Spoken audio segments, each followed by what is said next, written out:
जी media Hizbul के chief Syed Salahuddin को लेकर एक बहुत बड़ा खुलासा करने जा रहा है।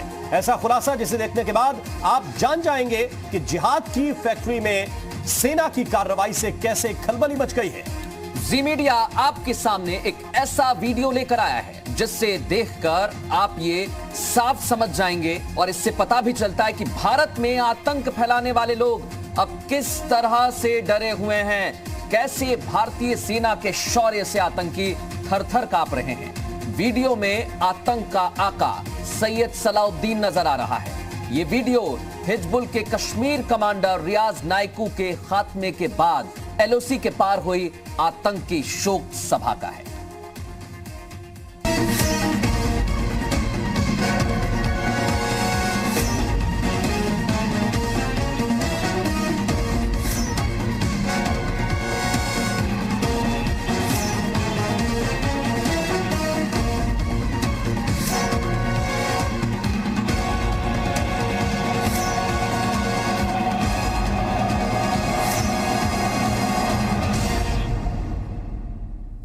तो जो एक्सक्लूसिव वीडियो हम आपको दिखाने जा रहे हैं, उस वीडियो में आतंक का आका सैयद सलाहुद्दीन फूट फूट कर रो रहा है। सबके सामने मान रहा है कि आतंकी अपने दुश्मन यानी भारतीय सेना के सामने कमजोर पड़ रहे हैं। इस वीडियो में सलाहुद्दीन की हताशा और निराशा साफ दिखाई दे रही है। इस वीडियो को हम देश का सबसे बड़ा खुलासा ऐसे ही नहीं कह रहे हैं। यह वीडियो भारतीय सेना के शौर्य और पराक्रम की भी कहानी बता रहा है कि किस तरह सेना ने एक के बाद एक आतंकियों को ढेर कर उनकी कमर तोड़ दी है। आखिर क्या है आतंक के आका के इस एक्सक्लूसिव वीडियो में, जानने के लिए बने रहिए हमारे साथ।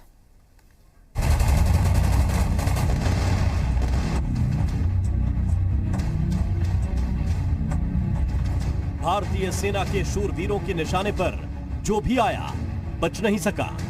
सेना अब हमले का इंतजार नहीं करती, दुश्मन को घर में घुसकर मारती है।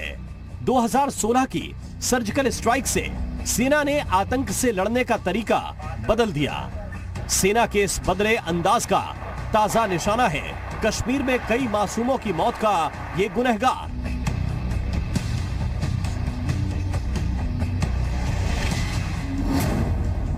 मई 2020 रियाज नायकू। हिजबुल मुजाहिदीन के इस सरगना को सेना ने घर में घुसकर मार गिराया। कश्मीर में आतंकियों का सबसे बड़ा मोहरा मारा गया तो एलओसी के पार बैठा आतंक का आका दर्द से कराह उठा।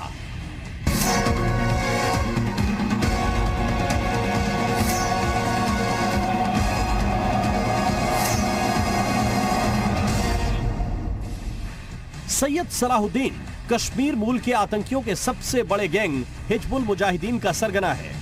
जब उसे रियाज नायकू के मारे जाने की खबर मिली तो वो तिलमिला गया। जी मीडिया को उसका एक वीडियो मिला है जिसमें वो मान रहा है कि नायकू की मौत से उसे बहुत सदमा लगा है। कल शहीद हुए अपने एक साथी के साथ, इसमें शक नहीं कि हमको बहुत बिलखुसूस हिज्ब क़यादत को बहुत दिली सदमा हुआ। इसमें कोई शक नहीं है कि रियाज नायकू के एनकाउंटर ने कश्मीर में हिजबुल मुजाहिदीन की कमर तोड़ दी है। सेना ने रियाज नायकू को उसके गांव बेगपुरा में मार गिराया। 4 घंटे के एनकाउंटर के बाद सेना ने उस घर को ही उड़ा दिया जहां नायकू छिपा था। लेकिन दोस्तों बुजुर्गों, ये शहादतों का सिलसिला पहले दिन से चला आ रहा है।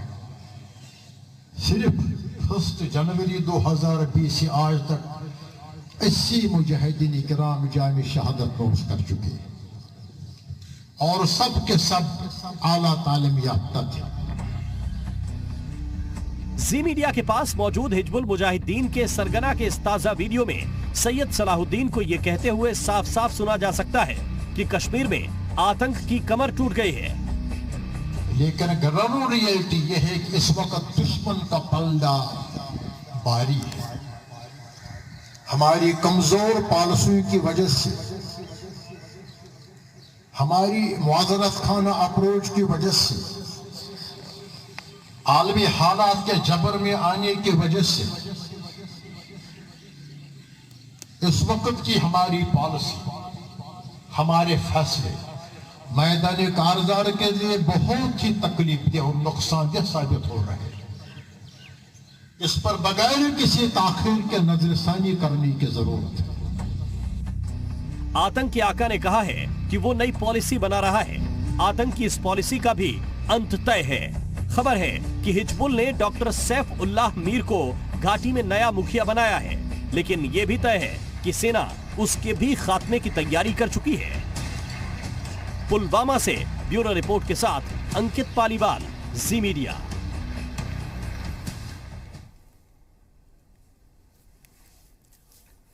और कुछ खास मेहमान हमारे साथ जुड़ेंगे।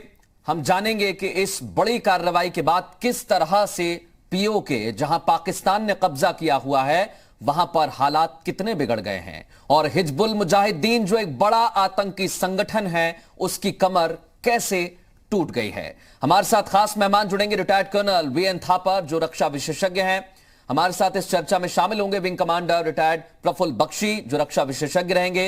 रामशंकर शर्मा, शहीद अनूप शर्मा के पिता भी हमारे साथ इस चर्चा में शामिल होंगे।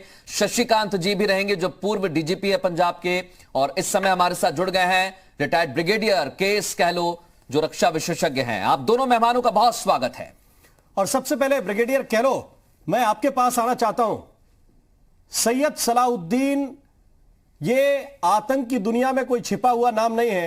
हिंदुस्तान के लिए ये कितना घातक है शख्स, ये हम जानते हैं। लेकिन आज सरहद के पार बैठकर, अपनों के बीच बैठकर रो रहा है, फूट फूट कर ये बता रहा है कि सेना कितनी मजबूत स्थिति में है, और वो अपने आप को कमजोर मान रहा है। इस वीडियो को आप कैसे देखते हैं?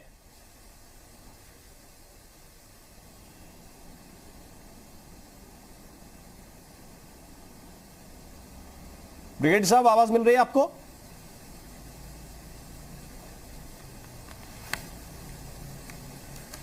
कहलो साहब तक लगता है आवाज नहीं जा रही। कर्नल वीएन थापर साहब के पास हम चलते हैं। थापर साहब, आप कैसे देखते हैं सीमा पार से जो ये वीडियो आया?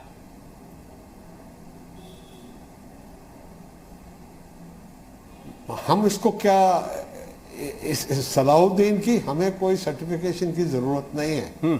हमें पता है कि हमारी सेना की काबिलियत क्या है और वो क्या क्या कर सकती है। सवाल ये है कि इस समय पर ये एक किस्म का ऐसा नेता है जो जिसकी कोई मान्यता खास नहीं है वैली के अंदर। अब देखिए, ये हालत हो चुकी है कि कोई हिजबुल मुजाहिदीन का कमांडर बनने के लिए तैयार नहीं है। आज कितने दिन हो गए हैं जब उसको निकू को मार गिराया गया, लेकिन कोई भी उसकी जगह पर लीडर बनने के लिए तैयार नहीं है। तो ये तो हो गई फिजिकल जो उसकी डिस्ट्रक्शन का नतीजा। उसके अलावा जो ये सोच है ना, कि जो सोच है वो भी परस्त हो रही है आहिस्ता आहिस्ता, क्योंकि कश्मीर के लोग अमन चाहते हैं, कश्मीर के लोग प्रोग्रेस चाहते हैं, कश्मीर के लोग नॉर्मल लाइफ लीड करना चाहते हैं। अपने खेती बाड़ी, अपने बच्चों को स्कूल में ले जाना, बिजनेस और जो भी उनके और फ्रूट हॉर्टिकल्चर वगैरह, टूरिस्ट की जो बिजनेस है, और पढ़ाई लिखाई की तरफ जाना मांगते हैं, प्रोग्रेस की तरफ देख रहे हैं। लेकिन ये लोग उनको गुमराह करके उनको मरवा रहे हैं। खुद के बच्चे तो अच्छी अच्छी नौकरियों में लगे हुए हैं। सलाउद्दीन के 4 बेटे सरकारी नौकरी कर रहे हैं, और 2 लड़कियां, वो भी बेटियां जो है वो भी लगी हुई हैं सरकारी नौकरियों में, और खुद बाकी बच्चों को कह रहे हैं कि आप हथियार उठाओ और इस तरह गलत। और कर्नल साहब, मुझे लगता है सोच बिल्कुल गलत है। थापर साहब, और बिल्कुल आप ठीक कह रहे हैं कि हमें किसी सर्टिफिकेट की जरूरत नहीं है, वहां पर भारतीय सेना कार्रवाई कर रही है। लेकिन एक बात और स्पष्ट हो जाती है, जैसा आपने कहा कि अभी कोई कमांडर तैयार नहीं है हिजबुल के पास। इससे हम समझ सकते हैं कि किस तरह से भारतीय सेना वहां लगातार कार्रवाई कर रही है। Retired brigadier KS. कहलो साहब हमारे साथ मौजूद है। उम्मीद करता हूं इस बार आवाज उन तक हमारी पहुंच रही होगी। ब्रिगेडियर साहब, सबसे अहम सवाल यही है कि सेना की कार्रवाई ये बताने के लिए काफी है कि अब कश्मीर के बाद जो घाटी में लगातार नापाक हरकतें होती हैं, उन पर विराम लगने का समय आ गया है।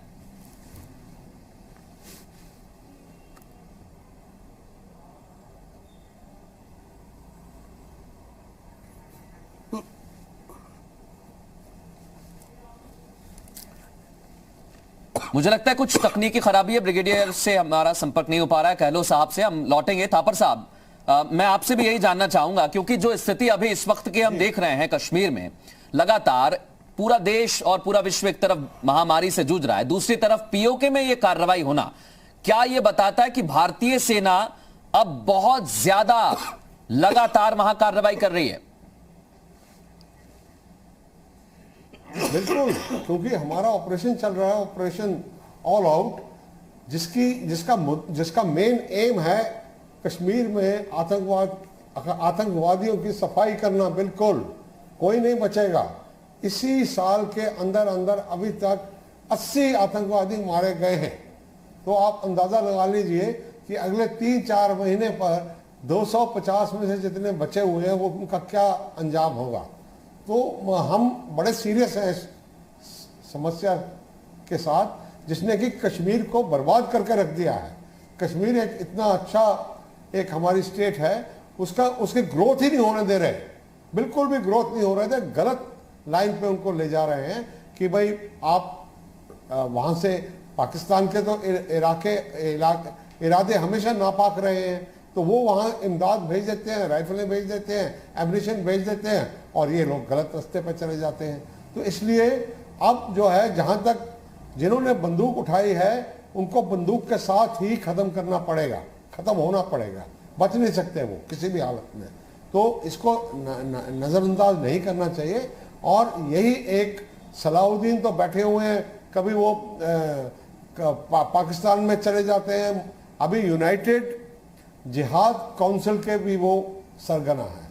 तो जब वो इस तरह की बात कहते हैं तो सिर्फ हिजबुल मुजाहिदीन के बारे में नहीं कह रहे, वो सारे संगठन जो हैं, जो इसमें 10-12 तंजीमें जुड़ी हुई हैं, उनके बारे में कह रहे हैं कि उनका सफाया हो रहा है, वो बुरी हालत में है। तो हम को ये सोच लेना चाहिए कि अगले चंद महीनों में ये प्रॉब्लम का बड़ा, बिल्कुल, बहुत सारी चीजें हैं जो हमें ये समझा रही हैं कि अगले चंद महीने बड़े ही पेचीदा होने वाले हैं घाटी के माहौल के लिए। मैं थापर साहब एक चीज और आपसे जानना चाहता हूं, क्योंकि आपने कहा कि आने वाले चंद महीने बहुत इंपॉर्टेंट है, बहुत जरूरी हैं। अभी हाल ही में आप देखिए, इमरान खान जो पाकिस्तान के प्रधानमंत्री हैं, वो एक ट्वीट करते हैं कि भारत बहुत जल्दी हमला करने वाला है। दूसरी तरफ सैयद सलाउद्दीन की स्थिति आप देख ही रहे हैं। तीसरी तरफ हम बाल्टिस्तान पीओके का जो एरिया है वहां पर भी अब लगातार मौसम तक का हाल बताने लगे। यानी ये बहुत सारी चीजें हैं जो एक एक कर लिंक जोड़ती हैं। जी हाँ, जोड़ती हैं। लेकिन देखिए, एक इमरान खान एक अच्छे क्रिकेटर थे, बस उतना ही, उसके आगे कुछ नहीं है। बिन पेंदे के लोडे हैं, कभी लोटे हैं, कभी वो रोते हैं टीवी पे, कभी कुछ करते हैं उनका। और असली तो उनकी सेना है जो उनके पीछे लगी, उनके इशारे पर वो जो कुछ करते हैं वो सेना के इशारे पे करते हैं। तो अब जो है ये बिल्कुल क्लियर हो गया है कि हर एक फ्रंट पे आतंकवादियों को जो शह देने वाले हैं वो भी कमजोर पड़ रहे हैं। देखिए, एक तरफ तो उनकी इकोनॉमिक स्थिति इतनी खराब हो गई है कि कटोरा लेके वो भाग रहे हैं, अमेरिका मार के उनको भगा रहा है, तो चाइना के आगे कटोरा पकड़ के खड़े हो जाते हैं। तो वो अभी इनकी मदद क्या करेंगे? उसके बाद में जो सेना है वो उन पर हावी हो गई है बुरी तरह से। तो यही दिखाता है कि इमरान खान भी और सैयद सलाउद्दीन भी दोनों रो रहे हैं कि अब क्या होगा, क्योंकि लीडरशिप नहीं है और लड़के नहीं आना मांगते। वो अपना नौकरी पेशा और अपना जो है पढ़ाई लिखाई में अपना समय गुजारना मांगते हैं। Brigadier KS. कालू साहब, आप हमें सुन पा रहे हैं? हाँ जी, सुन रहा हूं। जी, सवाल हमारा यही है कि जो रियाज नायकू की मौत पर, उसके एनकाउंटर पर मातम हम देख रहे हैं सरहद के पार, और सलाउद्दीन सबको यही समझा रहा है कि हम इस वक्त अपनी स्ट्रेटजी को नहीं बना पा रहे हैं, उसको अमल में नहीं ला पा रहे हैं। इसकी क्या वजह आप देखते हैं? क्या ये रोना धोना अपने लोगों में एक तरह से, जिसको कहते हैं कि वो उनको संवेदनशीलता के आधार पर अपने साथ मिलाना चाहता है, क्योंकि अब लोग जान गए हैं कि अगर सेना के खिलाफ हथियार उठाएंगे तो मारे जाएंगे?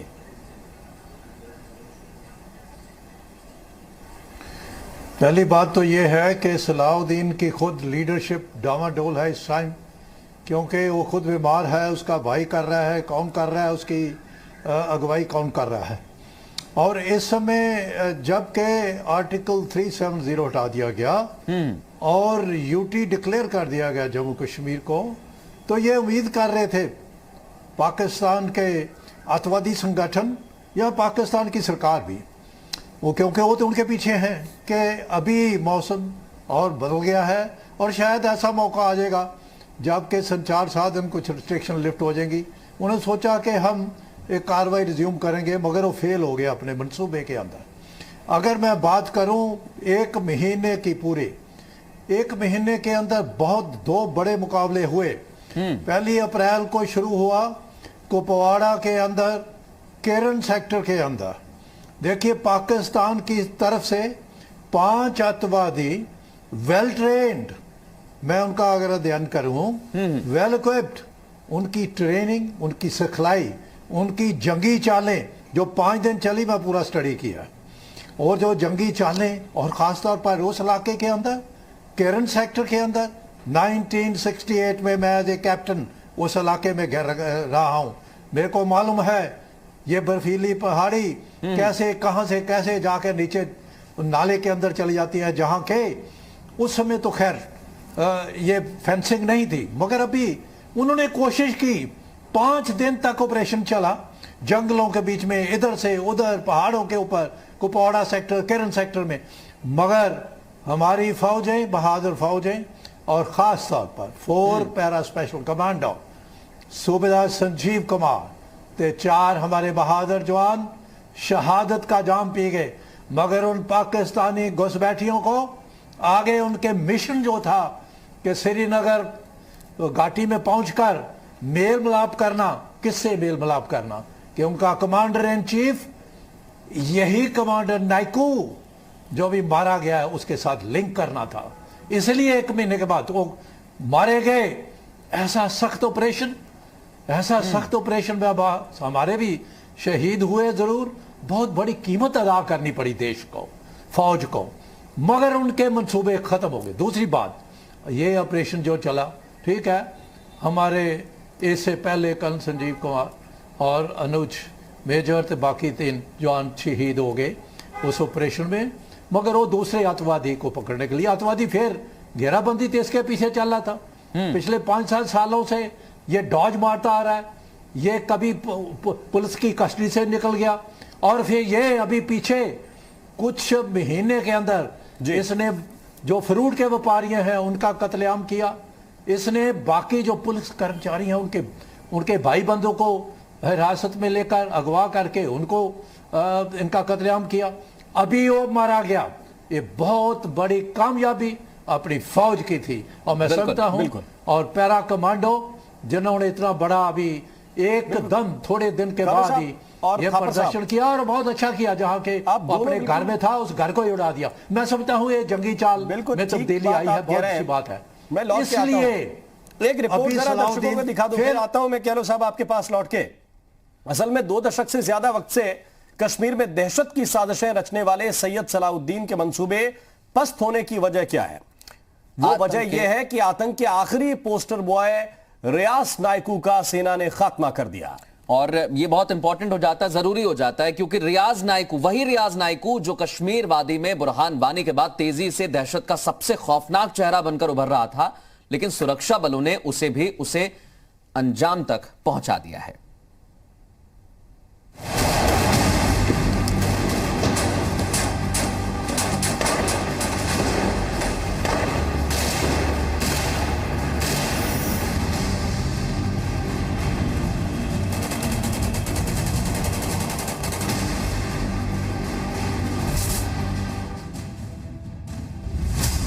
आतंक का आका रो रहा है, लेकिन ग्राउंड रियलिटी यह है कि इस वक्त दुश्मन का पलड़ा भारी है। दहशत गर्दों का सरदार गिड़गिड़ा रहा है। इस वक्त की हमारी पॉलिसी, हमारे फैसले मैदान कारजार के लिए बहुत ही तकलीफदेह और नुकसानदेह साबित हो रहे हैं। वो अपनी आतंक नीति फेल होने पर आंसू बहा रहा है। इस पर बगैर किसी ताखीर के नजरसानी करने की जरूरत है। हिंदुस्तान के खिलाफ जहर उगलने वाले आतंकी सैयद सलाउद्दीन के हौसले पस्त हो गए हैं। उसे अपने दहशत के सरमाए के खत्म होने का डर सता रहा है। इसकी वजह है जम्मू कश्मीर में आतंक के आखिरी पोस्टर बॉय का खात्मा। देखिए कैसे सलाउद्दीन अपने गुर्गों के अंत पर फूट फूट कर रो रहा है। जम्मू कश्मीर का एक एक चप्पा। सैयद सलाउद्दीन आतंकी संगठन हिजबुल मुजाहिदीन के कमांडर रियाज नाइकू की मौत पर अपना रोना रो रहा है। वही रियाज नाइकू जिसे सुरक्षा बलों ने बेगपोरा में मौत के घाट उतार दिया था। रियाज नाइकू दुनिया के सबसे खतरनाक आतंकी संगठन में से एक हिजबुल मुजाहिदीन का टॉप कमांडर था। A++ श्रेणी के आतंकी रियाज नाइकू के सिर पर 12 लाख का इनाम था। रियाज नाइकू बुरहान वानी और जाकिर मूसा के खात्मे के बाद कश्मीर में खौफ का सबसे बड़ा चेहरा था। जम्मू कश्मीर से आतंक के खात्मे में जुटे सुरक्षा बल रियाज नाइकू को लगातार ट्रैक कर रहे थे, लेकिन दहशत के टारगेट नंबर 1 का खात्मा इतना आसान नहीं था। उसे पकड़ने की कई बार कोशिशें नाकाम हो गई थीं, लेकिन इस बार रियाज नाइकू को मारने के लिए सुरक्षा बलों ने खास प्लान तैयार किया था। खुफिया एजेंसी को रियाज नाइकू के अपनी मां से मिलने के लिए बेगपुरा जाने का पता चला। जानकारी पुख्ता थी। खुफिया एजेंसियों को यह भी जानकारी मिली कि रियाज नाइकू इसके लिए एक सुरंग का इस्तेमाल करने वाला है। लिहाजा सुरक्षा बलों ने सबसे पहले उस सुरंग का पता लगाया और जेसीबी मशीन से उस सुरंग को कई जगह पर खोदा। इस बीच सुरक्षा बलों को रियाज नाइकू के बेगपुरा इलाके में छिपे होने की खबर मिली। सुरक्षा बलों ने आसपास के घरों में रहने वाले लोगों को सुरक्षित निकालकर 1 से 1.5 किलोमीटर तक पूरे इलाके को घेर लिया और मोर्चा संभाल लिया। इसके बाद उस घर को धमाके से उड़ा दिया गया जिसमें रियाज नाइकू छिपा हुआ था, लेकिन इससे पहले ही रियाज नाइकू दूसरे घर पहुंच चुका था। सुरक्षा बल पूरी तैयारी से आए थे। कई घंटों तक चले एनकाउंटर के बाद कश्मीर की फिजाओं में आतंक का जहर घोलने वाली दहशत की आवाज को हमेशा के लिए खामोश कर दिया गया। सुरक्षा बलों ने नाइकू की जिंदगी पर फुल स्टॉप लगाया और उसे ढेर कर दिया। रियाज नाइकू के खात्मे से आतंकी संगठन हिजबुल मुजाहिदीन की कमर टूट गई है। सुरक्षा बलों ने चुन चुन के हिजबुल के एक एक आतंकी को जहन्नुम भेज दिया है। अब कश्मीर में हिजबुल की दहशत की फौज की अगुवाई करने वाला कोई नहीं बचा। ब्यूरो रिपोर्ट, ज़ी मीडिया।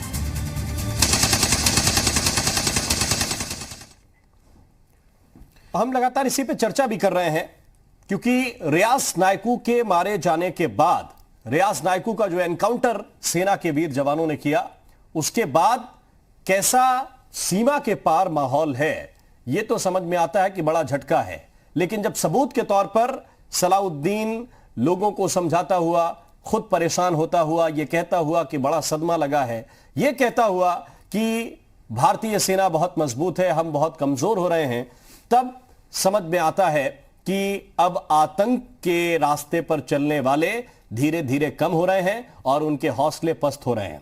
खास मेहमान हमारे साथ लगातार हैं और इस वक्त हमारे साथ retired wing commander Praful Bakshi साहब भी जुड़ गए हैं, रक्षा विशेषज्ञ हैं, और साथ ही शहीद अनूप शर्मा के पिता रामशंकर शर्मा जी भी इस वक्त हमारे साथ जुड़ गए हैं। आप दोनों का स्वागत है।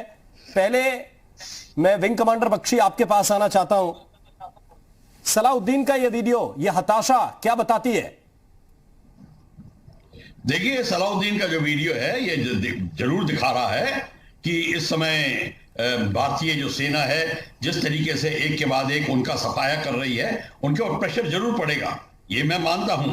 और ये उनका एक तरीका भी होता है पूरी तरीके से, एक जो जिसको वो सोच कहते हैं, हमारे लोगों ने शहादत को प्राप्त किया, उनके लिए थोड़ा उनकी हौसला अफजाई के लिए ये PR एक्शन भी करते हैं कि हम उनके लिए बहुत दुखी हैं इत्यादि इत्यादि। ये सब भी ठीक है, पर मैं आपको बता दूं इनको कोई भी लीडरशिप की कमी नहीं पड़ेगी। ये इसी तरीके से मैं 15 साल से देख रहा हूं, ये आते जा रहे हैं। आप मारिए, वानी को मारिए, दूसरा आएगा, तीसरा आएगा, इनको आने की कोई प्रॉब्लम नहीं है क्योंकि बहुत सारे हैं इनके पास। जब तक हम ये जो है लड़ाई उनके खेमे में नहीं ले जाएंगे जहां से वो ट्रेन होके आ रहे हैं, जहां पे उनके ट्रेनर यही सवाल मैं विंग कमांडर बख्शी साहब आपसे करना चाहता हूं। किलोमीटर की दूरी पे बख्शी साहब मैं बात कर रहा हूं, मैं यही सवाल आपसे करना चाह रहा हूं, क्या जैसा आप कह रहे हैं कि उनके खेमे में जाकर हमें कार्रवाई करनी होगी, क्या अब वक्त आ गया है और ऐसा लग रहा है कि हम वहां पहुंचने वाले हैं, अब उनके खात्मे की तारीख करीब है? वक्त अब 10 साल पहले आ गया था, हम क्यों इतना इंतजार में बैठे हुए हैं? किसके इंतजार में बैठे हुए हैं? हम हमारे घर में आके हमारे बहादुर उनको मारते हैं, वो भी शहीद होते हैं, उनको घर में क्यों घुसने दे रहे हैं? अगर वो स्लीपर सेल्स बैठे हुए हैं, अभी तक हमारी तीनों सर्विसेज की इंटेलिजेंस ने उनको खत्म कर दिया होना चाहिए था, वो भी नहीं खत्म किया। तो क्वेश्चन ये है कि जब तक आप उनको उनके खेमे में जाके प्रीएम्प्ट नहीं करेंगे, 3 दिन पहले 4 दिन पहले आपके पास अटैक हेलीकॉप्टर है, आपके पास मीडियम आर्टिलरी है, आपके पास यूएवी है जो एयर से लॉन्च कर सकते हैं, आपके पास क्या नहीं है, मल्टी बैरल रॉकेट लॉन्चर है, 80-80 किलोमीटर आपकी रेंज है, आपको किस बात की चिंता है? मैं यही हैरान हूं। हम हमारे लोग मर रहे हैं यहां पर, हमको उसकी चिंता है। क्यों हमारे लोग, एक कर्नल साहब को ये कोई छोटी चीज नहीं है, मेजर जवान ये रोज ऐसे क्यों हो रहे हैं? ये हमारे को चिंता की जरूरत है। माना सलाउद्दीन अभी रो रहा है अपने लोगों के लिए, वो ठीक कर रहा होगा, पर प्लानिंग ये होनी चाहिए, हमको प्री एम्प्ट करना है उनके खेमे में जाकर 18 को प्री एम्प्ट करना है उनके खेमे में जाकर 18, जैसे कि आपने उरी किया था। आपको क्या प्रॉब्लम है उरी करने की? करिए, और आपको बालाकोट करिए, 6-7 और करिए। क्या उसके लिए मोहलत चाहिए? किसी की परमिशन चाहिए? ठीक, ये मेरे को समझ नहीं आ रही कि हम इतने क्यों व्यर्थ समय बर्बाद कर रहे हैं। वीएन थापर साहब, आप एग्री करेंगे क्या प्रफुल्ल बख्शी साहब की बात को? जी हाँ, नहीं मैं एग्री करता हूं, लेकिन मैं क्या कहना चाह रहा हूं कि एक बदलाव आ रहा है वैली के अंदर जिसको समझना बहुत जरूरी है। देखिए, एक तो इस पर्टिकुलर एक्शन में मिनट मिनट की खबर आती रही, सुरंग की खबर आई, मतलब ये एक बदलाव है कि लोग वहां पे इतने हताश हो चुके हैं कि वो चाहते हैं इनको जितना दूर रखा जाए उतना अच्छा है, इसलिए उसके बारे में खबर और इंफॉर्मेशन पूरी दी जा रही है, जिसकी वजह से इतना प्रिसीजन का हमला हुआ है कि वो एक बहुत बड़े जो नंबर 1 इनके लीडर थे उसको मार दिया गया। दूसरी बात, आप रिएक्शन देखिए, एक एक्शन हुआ है आमतौर पे, उसके बाद में भीड़ें उमड़ पड़ती हैं, पूरे इधर उधर के सारे गांव इकट्ठे हो जाते हैं, पथराव शुरू कर देते हैं और नारे लगाने शुरू कर देते हैं। इस बार आपने कुछ ऐसा नहीं देखा, बहुत कम हुआ लेकिन बहुत कम हुआ। ये क्या दर्शाता है? ये दर्शाता है कि लोग इस तरह की कार्रवाई नहीं चाहते, वो इनके साथ नहीं है, इनको लीडर नहीं मिल रहा। थापर साहब, हिजबुल मुजाहिदीन को थापर साहब, निक्कू की जगह पे कौन उसकी जगह? मैं उसी पर आ रहा हूं, क्योंकि आपने कहा कि लोग क्या सोचते हैं ये भी हमें देखना होगा, समझना होगा, लेकिन वो शहीद के परिवार वाले भी इस समय हमारे साथ मौजूद हैं और उनके दिल पर क्या बीतती है। हालांकि लगातार सेना के जवान वहां मुस्तैदी के साथ जुटे हुए हैं और कोई भी घटना घटती है उसका मुंहतोड़ जवाब भी दिया जाता है। राम शंकर शर्मा जी इस समय हमारे साथ मौजूद हैं, शहीद अनूप शर्मा के पिता हैं, हम उनसे ही जानते हैं। राम शंकर जी, आपने देखा किस तरह से सेना के जवान शहीद हुए, उसके बाद सेना के जवानों ने मुंहतोड़ कार्रवाई करते हुए बदला भी लिया, क्या कहेंगे आप? सेना को एकदम मुस्तैद रहना चाहिए, क्योंकि हमारे पड़ोसी देश आतंकवादियों का इधर भेज रहे हैं उनको, और पता नहीं वो कहां से छुप छुप के आ जाते हैं, लेकिन सेना को मुस्तैद रहना चाहिए। जब तक सेना मुस्तैद नहीं रहेगी हम लोग उनको ऐसे ही झेलते रहेंगे। और शासन मतलब रक्षा मंत्रालय और अपनी फौज को बिल्कुल अलर्ट रहना चाहिए, क्योंकि हमारे जब हमने खबरें देखी हैं, पढ़ी हैं, सुनी हैं कि पता लगता है कि आतंकवादी तो 2 शहीद हुए हैं, सैनिक हमारे 4 चले जाते हैं, जबकि ऐसा नहीं होना चाहिए। बिल्कुल जी, बात सही कह रहे हैं आप। तो क्या होता है कि फौज अपना काम कर रही है, लेकिन उन पर दबाव नहीं होना चाहिए, उन्हें स्वतंत्र रहना चाहिए। अपन क्या करते हैं, पड़ोसी देश से जो आतंकवादी आते हैं तो सेना को अपना विवेक से इस्तेमाल करना चाहिए, दबाव में काम नहीं करना चाहिए। ये बहुत जरूरी है।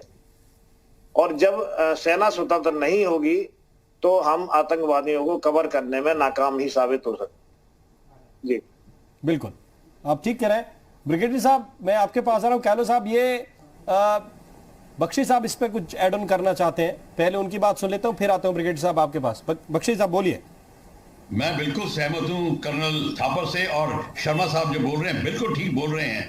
क्वेश्चन ये है, जब तक आप उनको ऑन द रन नहीं करेंगे, ऑन द रन का मतलब है उनको डिफेंसिव पे नहीं डालेंगे, उनको डिफेंसिव पे तभी होगा जब उनके जहां पे जो खेमे हैं, ट्रेनिंग सेंटर्स हैं, उनको आप उड़ाना शुरू कर दीजिए निरंतर।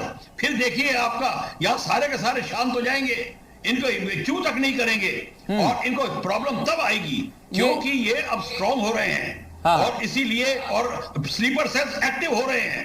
ऐसा कैसे हो सकता है कि 3 दिन लगातार 3 इंसिडेंट हो गए और हमारी इंटेलिजेंस को पता ही नहीं है।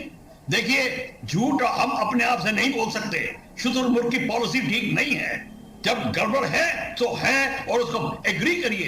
एक कर्नल साहब ऐसा नहीं मारते, इतने बड़ा बटालियन कमांडर ऐसे इस बात में मेरे को तो ये बात ठीक ही नहीं लगी। ये इतने बहादुर आदमी हम कैसे खो सकते हैं। हमको अब लड़ाई ले जानी है पीओके के अंदर, पीओके भी लेना है और हमारी को अपनी नीतियां ठीक करनी होंगी। चाइना वहां वेट कर रहा है, वो वेट कर रहा है कि हम पीओके में घुसे तो हम क्या करेंगे। हमको इस बात पे ध्यान देना पड़ेगा।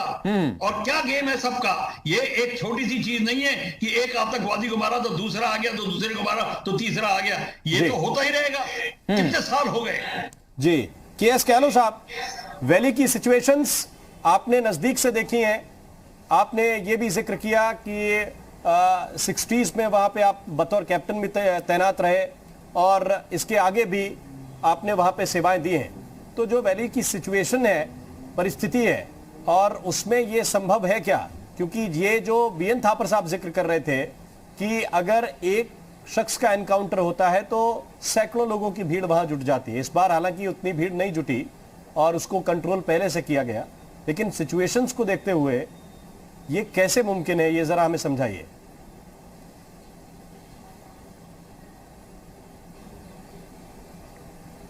देखिए, जो बाकी पैनलिस्ट हैं मेरे को समझ नहीं आ रही कि क्या बोल रहे हैं, उन्होंने सुनाई नहीं देता जी। मगर एक चीज़ बताना चाहता हूँ कि पाकिस्तान की तरफ से जो सीज़ फायर वायलेशन ये बताती हैं कि कितने पिछले साल, बीते साल 2019 से 3200 बार सीज़ फायर वायलेशन की गई। क्यों?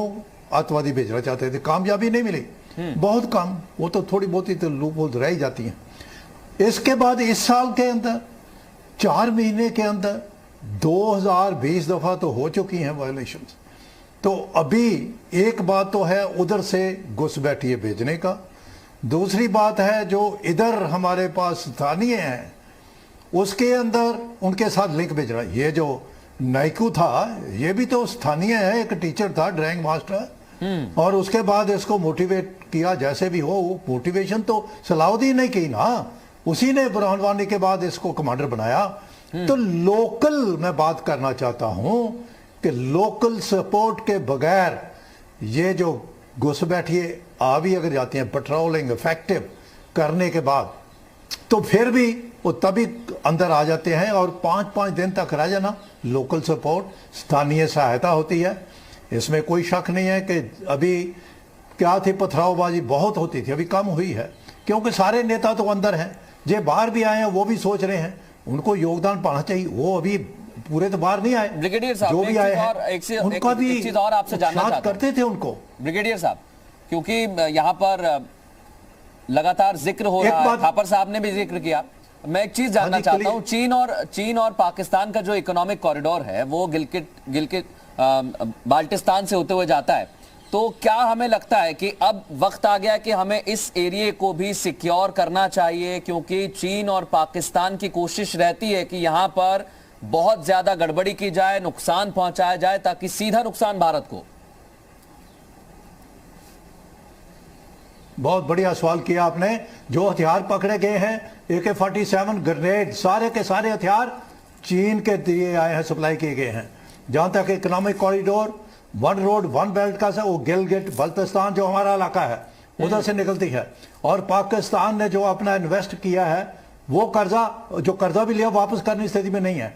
इसका मकसद, इसका मतलब यही हुआ कि चीन अब पाकिस्तान को दबा के हर जगह पर, बेशक सिक्योरिटी काउंसिल में हो, सलाउद्दीन जैसों के खिलाफ हो कार्रवाई, या कैसे भी हो, अभी वो पाकिस्तान को प्रेशराइज करके वो अपना वन रोड वन बेल्ट जो है और गिलगिट बल्तिस्तान के रास्ते से जो जाती है उसके ऊपर वो पूरा करना चाहता है। वो कामयाबी अभी हमें ये संघर्ष करना, संघर्ष क्या वार्निंग दे जा चुकी है कि पूरा जम्मू कश्मीर हमारा है, गिलगिट बल्तिस्तान के अंदर पाकिस्तान इलेक्शन करना चाहता है। मैं बख्शी साहब से भी इस पर एक तो कमेंट ये चाहता हूं, बात जो है हमें क्योंकि प्रेशर ब्रिगेडियर साहब आप देखिए, अगर चीन से हथियार पाकिस्तान को मिलते हैं और वो हथियार यूज किए जाते हैं, इस्तेमाल किए जाते हैं ताकि भारत में वैली में नुकसान पहुंचाया जाए, घाटी में नुकसान पहुंचाया जाए, तो फिर बख्शी साहब आखिर वक्त तो आ गया है, जैसा आप लगातार कह रहे हैं कि हमें बाल्टिस्तान में, गिलगिट में कार्रवाई करनी चाहिए, और अभी जो स्थितियां आप देख रहे हैं, क्या अब इंटेलिजेंस, जहां मौसम बताया जा रहा है एक तरफ पीओके का, और ऐसी सिचुएशंस भी वहां बन रही हैं कि हमें वहां कार्रवाई करनी चाहिए, ठीक वक्त मानते हैं ये आप कार्रवाई का? बिल्कुल वक्त बिल्कुल ठीक है। मैं इसलिए बता रहा हूं कि चीन को पता है कि अगर भारत एंटर करेगा तो बाल्टिस्तान, गिलगित वगैरह से उसका प्रॉब्लम खड़ी हो जाएगी।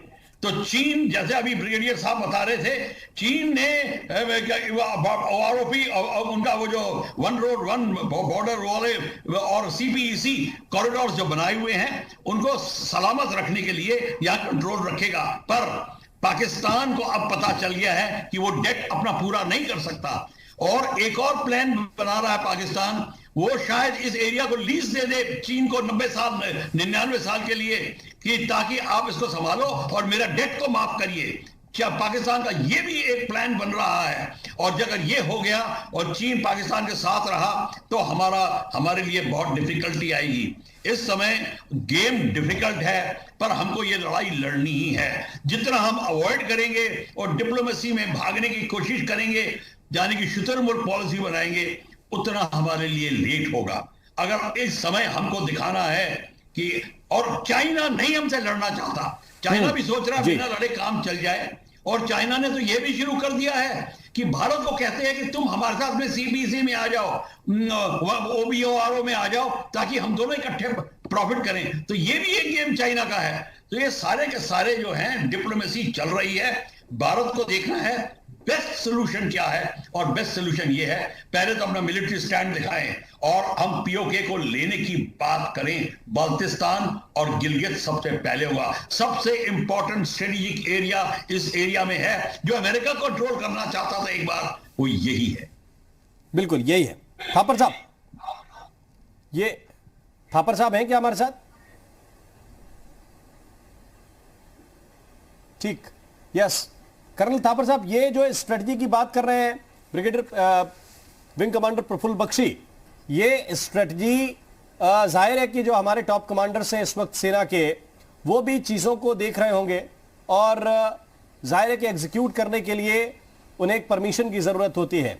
ऐसे वक्त में जब हमने उरी देखा है, जब हमने एयर स्ट्राइक देखी है, परमिशंस ऊपर से मिल रही हैं, क्या एग्जीक्यूशन में प्रॉब्लम आ रही है? आपको क्या लगता है?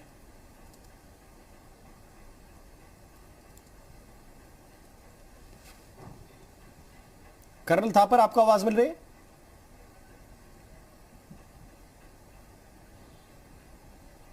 वीएन थापर साहब, आप सुन रहे हैं?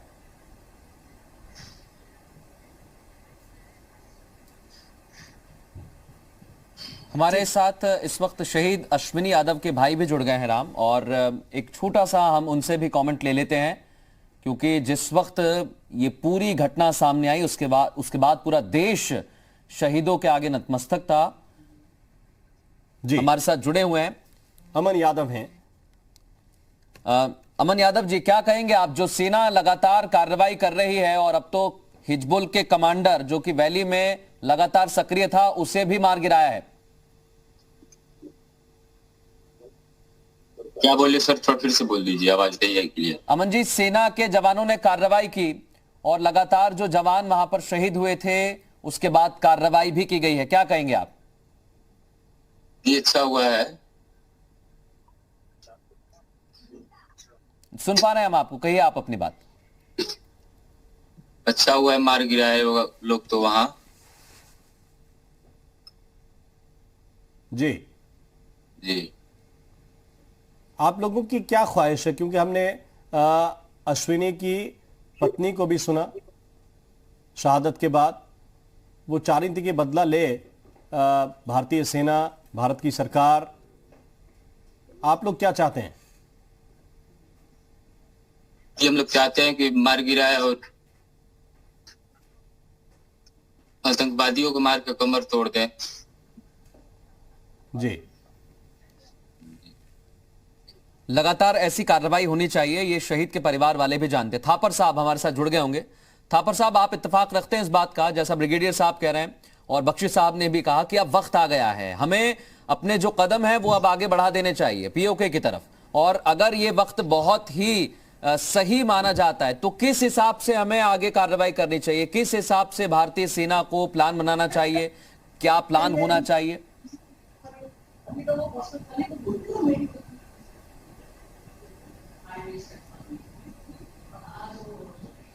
थापर साहब,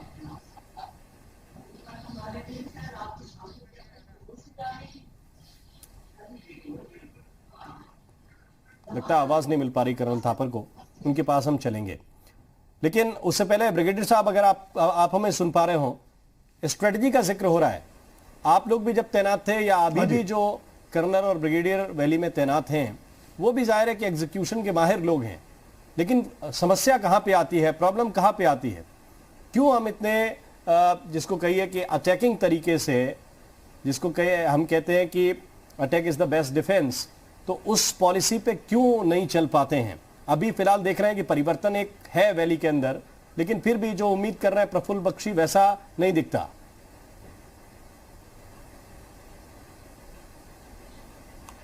देखिए, बात यह है कि इस समय रिसोर्सेज की कमी है, उसमें कोई शक नहीं है हमारी फौज के पास भी, और बहुत सारी जिम्मेवारियां हैं। ये अगर मैं बताऊं, एक मल्टी प्रोंग हम इन्वॉल्व हैं, जंग हो रही है। एक साइड में तो देखो लाइन ऑफ कंट्रोल के ऊपर, ठीक है, वो इफेक्टिव कंट्रोल पेट्रोलिंग होती है।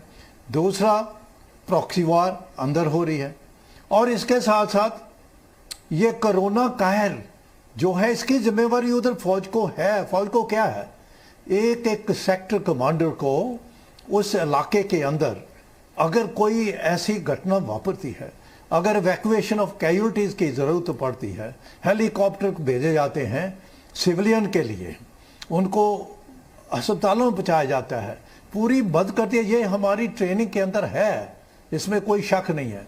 मगर अभी क्या जरूरत क्या है, अभी रिसोर्सेज, बजट अगर कम होगा, सोफिस्टिकेटेड इक्विपमेंट नहीं होगा। अगर देखिए, इतने जो आतंकवादी मारे गए हैं, जो हथियार पकड़े गए हैं, 20 के करीब ते जिंदा ग्रेनेड है, ये लेटेस्ट इक्विपमेंट उनके पास तो है, मगर हमारे पास अभी देर लग रही है। तो इतनी आसान नहीं है, 2 महाजों के ऊपर कोई जंग लड़नी कोई इतना आसान नहीं होगा। सही बात बताना चाहता हूं, जो अगर पाकिस्तान की मदद पर चीन आएगा ही आएगा, आज नहीं 10 साल के बाद आए, जब भी मर्जी आए, मगर उसके साथ ये हमें तैयारी इसलिए करनी होगी कि 2 महाजों पर जंग लड़ने के लिए तैयार रहना होगा फौज। अगर करना है तो उसके लिए तो अभी सीडीएस स्थापित हुए हैं, वो जरूर अपनी राय देंगे। मगर अगर 20% बजट में पहले ही कम था, उसके अंदर 20% और कटौती कर दी, जो हमें सोफिस्टिकेटेड वेपन, जो हमें S-400 AD डिफेंस सिस्टम, जो हमें रफेल, सारा इक्विपमेंट, राइफलें, छोटी छोटी चीजें, तो वो तो प्रभावित होंगी। इसलिए पूरा, क्योंकि हमें मालूम है इकोनॉमिक फ्रंट के अंदर देश की क्या स्थिति है, कमेंट चाहता हूं, ब्रिगेडियर साहब आपको रोकना चाहता हूं, मगर अगर देशवासियों को, बिल्कुल, मैं बख्शी साहब से ये जानना चाहता हूं। बख्शी साहब, अभी MM नरवणे ने भी, जब वो चीफ बने आर्मी के, तो उन्होंने भी तुरंत कहा कि हम हर तरह की कार्रवाई के लिए तैयार हैं। जब सेना की तरफ से ऐसा कहा जाता है, और बीच बीच में हमें कार्रवाई देखने को मिलती है, लेकिन वो तब देखने को मिलती है जब कहीं से हमला हो जाता है, तो हम क्यों आखिर अटैक को एक हथियार नहीं बना पा रहे हैं, या हमें बनाना चाहिए? जो अभी ब्रिगेडियर साहब बोल रहे हैं वो बिल्कुल ठीक बोल रहे हैं। आप एक ऑनेस्ट राइफल तो बना नहीं रहे, आप कौन सा हथियार बना रहे हैं? कौन सा टैंक ग्रेड मेटल बना रहे हैं? आर्टिलरी ग्रेड तोप का मेटल नहीं बना रहे, कोई शेल नहीं बना रहे, आप सब बाहर से मंगा रहे हैं। आप ऐसे कैसे लड़ाई की बात करते हैं, और वो भी टू फ्रंट वॉर की बात? देखिए, ये बात अगर जब तक सच्चाई अंदर आप कड़वा घूंट नहीं पिएंगे तब तक ये आपको पता नहीं चलेगा। ठीक है, पाकिस्तान तो कुछ भी नहीं है, उसको तो हम रौंद डालेंगे, नो डाउट अबाउट इट। लड़ाई होगी, भीषण होगी, जीत जाएंगे हम। फिर जब टू फ्रंट वॉर की बात होगी, आगे की बात होगी, तो ऐसे नहीं होता। हमारी मिलिट्री इंडस्ट्री बड़ी बैकवर्ड है। इंडिजिनाइजेशन प्रोग्राम अब स्टार्ट कर रहे हैं ये गवर्नमेंट, ये अब कदम उठा रही है जो 10 साल 12 साल लेगी फ्रक्टिफाई होने में।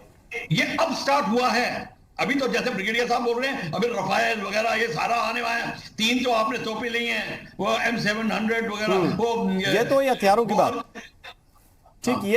ये तो जब जरूरत पड़ेगी तब युद्ध की बात हम कर रहे हैं। लेकिन कर्नल थापर साहब, आतंकवादियों के लिए तो इतना असलहा, इतना बड़े टैंक, इनकी कोई जरूरत है नहीं। आतंकियों से निपटने के लिए या जो हम वीडियो दिखा रहे हैं हिजबुल के सरगना का, उसका हौसला तोड़ने के लिए क्या जरूरत है इस वक्त?